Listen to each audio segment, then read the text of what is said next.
Bonjour, dans cette vidéo, je vais donc vous présenter les réglages qu'on peut faire sur chaque profil de la Phoenix 3.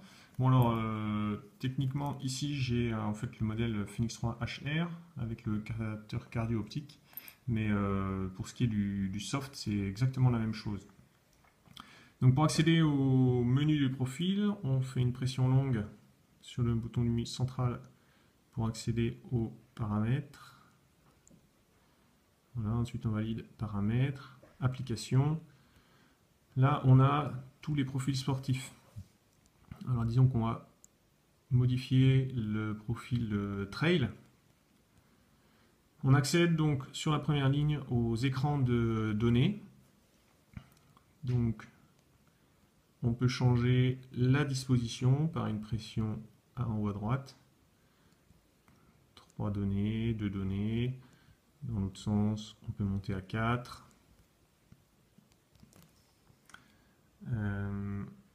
Ensuite, on peut changer chaque champ.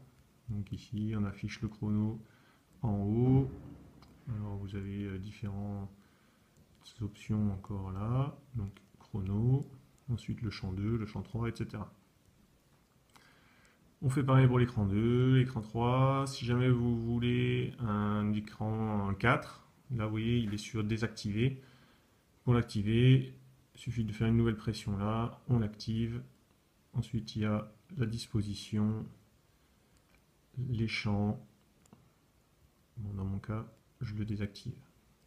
Je fais retour. Encore retour. Voilà. Donc après les données, on peut régler différentes alarmes. Donc là, actuellement, je n'en ai pas. On fait ajouter nouveau. On a des alarmes personnalisées. Par exemple, si vous voulez, lors d'un marathon, vous rappelez qu'il faut vous hydrater, vous pouvez faire une alarme boisson. Vous avez des alarmes de fréquence cardiaque, course-marche, allure, le temps, la distance, la cadence, les calories, l'altitude. Donc par exemple, si on veut faire une alarme sur la cadence, on valide, on l'active. Ensuite là, il faut régler donc la valeur haute. Donc mettons qu'on veuille courir entre 190 et 170 foulées par minute. Donc là, 190, on y est. On valide. Ensuite, on active l'alarme basse. 170. Bon, j'ai été tombé pile. On valide. Et voilà. L'alarme est réglée. On n'a plus qu'à faire retour. Je vais la désactiver. Voilà. Et ensuite, là, donc elle est réglée. On n'a plus qu'à l'activer ou la désactiver selon ce qu'on veut faire. Ensuite, on a le métronome. Donc là, ça peut être utilisé par exemple pour des séances de travail sur la cadence. Donc là, vous voyez, il est réglé sur 180 pas par minute, ce qui est à peu près la valeur optimale d'un point de vue biométrique pour limiter la dépense d'énergie. Ensuite, on peut donc le métronome va battre à 180 pas par minute et vous pouvez choisir tous les combien de battements, il fera un bip. Et ensuite, donc vous savez, par exemple, donc ici, tous les 4 battements, donc toutes les 4 foulées, il y aura un bip qui doit tomber sur, alors si vous commencez sur un bip pied gauche, dans 4 foulées, il tombera sur un nouveau pied gauche. Hop. Alors donc on était aux alarmes métronome, tour automatique. Donc là, je l'utilise moi pour afficher par exemple la vitesse moyenne au tour. Donc je me règle un tour automatique d'un kilomètre. Donc vous avez là le petit bouton pour l'activer ou le désactiver. Ensuite vous réglez la distance et l'alerte.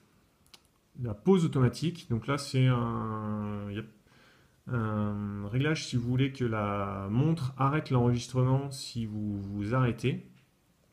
Donc on va l'activer. Voilà, donc on a soit désactivé, soit si on s'arrête, soit personnalisé. Donc là vous pouvez dire si vous passez sous une certaine vitesse, pas forcément pile poil arrêté, mais par exemple sous 2 km/h, hop, elle arrêtera l'enregistrement. Vous verrez un cercle orange autour du cadran. Et ensuite, quand vous reprendrez votre course, le cercle reviendra vert avec le petit triangle de play d'une télécommande. Et ce qui vous indiquera que l'enregistrement aura redémarré. Ascension auto, alors c'est un truc assez sympa, c'est en fait un changement d'affichage automatique en fonction de votre vitesse ascensionnelle. C'est-à-dire que là, tel qu'il est réglé, dès que j'irai à plus de 600 mètres par heure, l'affichage va changer. Et là, il y aura des nouveaux écrans, donc on peut régler, voilà, un nouvel écran. Donc là, dans mon cas, c'est avec plus d'infos le dénivelé, la vitesse ascensionnelle, etc., plutôt que la distance, qui est plus pertinent. Et vous voyez que là en dessous, on peut activer une inversion de couleur, c'est-à-dire que moi je cours avec un affichage sur fond blanc, et lorsque l'écran dénivelé s'affiche, on passe à un affichage en lettres blanches sur fond noir, donc ce qui permet de voir tout de suite qu'on est dans l'écran ascensionnel et non pas l'écran normal. Et dès que vous repassez en dessous de la vitesse ascensionnelle réglée, donc qui est réglée ici, la montre rebascule dans l'affichage normal de votre écran 1, écran 2, etc. La vitesse 3D, la distance 3D, alors là, c'est si vous faites des rappels mathématiques, Pythagore, la distance, si c'est désactivé, la distance est mesurée de façon horizontale. Vous faites ensuite un dénivelé vertical, et si vous activez la distance 3D, il va non pas vous mesurer la distance que vous parcourez horizontale, mais la distance que vous avez parcourue en montant, c'est-à-dire en prenant en compte la partie verticale du dénivelé que vous avez gravi. Alors ça semble super pour améliorer la précision. En réalité, faites le calcul avec Pythagore. Et si sur alors de mémoire, sur une distance d'1 km, une montée de 100 mètres, la différence entre vitesse 3D et vitesse pas 3D, c'est quelque chose comme 4,60 mètres. Donc c'est absolument ridicule, ça change rien du tout en fait, 4 mètres sur 1 km. Donc moi je le laisse tout le temps désactivé. Là on a donc pour les tours. Là le défilement automatique, je ne l'utilise pas. Le GPS, alors ici c'est pour désactiver le GPS.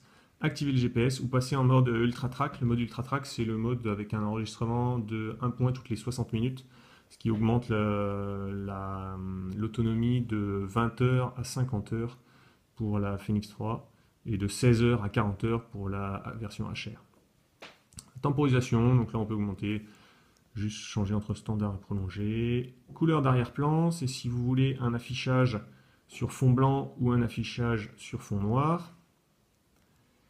Couleur de la nuance, là c'est parce que chaque sport, vous pouvez le représenter avec une petite couleur différente sur les écrans.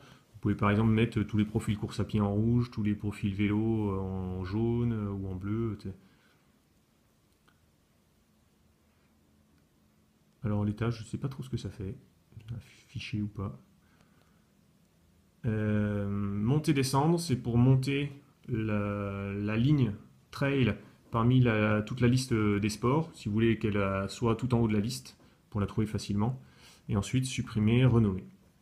Alors maintenant, on va remonter dans les paramètres, parce que là, il y a un paramètre qui n'apparaît pas dans cette liste, il faut aller le chercher ailleurs. C'est l'activation du GLONASS. Donc on vient en arrière, encore en arrière, encore en arrière. Non, on va revenir dans paramètres, et là, on va tout en bas, après Wi-Fi, après tout ça, après navigation, dans système. Il faut le chercher assez loin, vous voyez.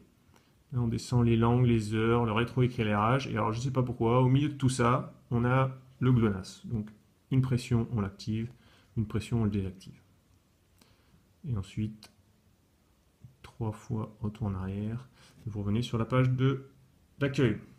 Voilà. Cette fois, vous savez tout régler.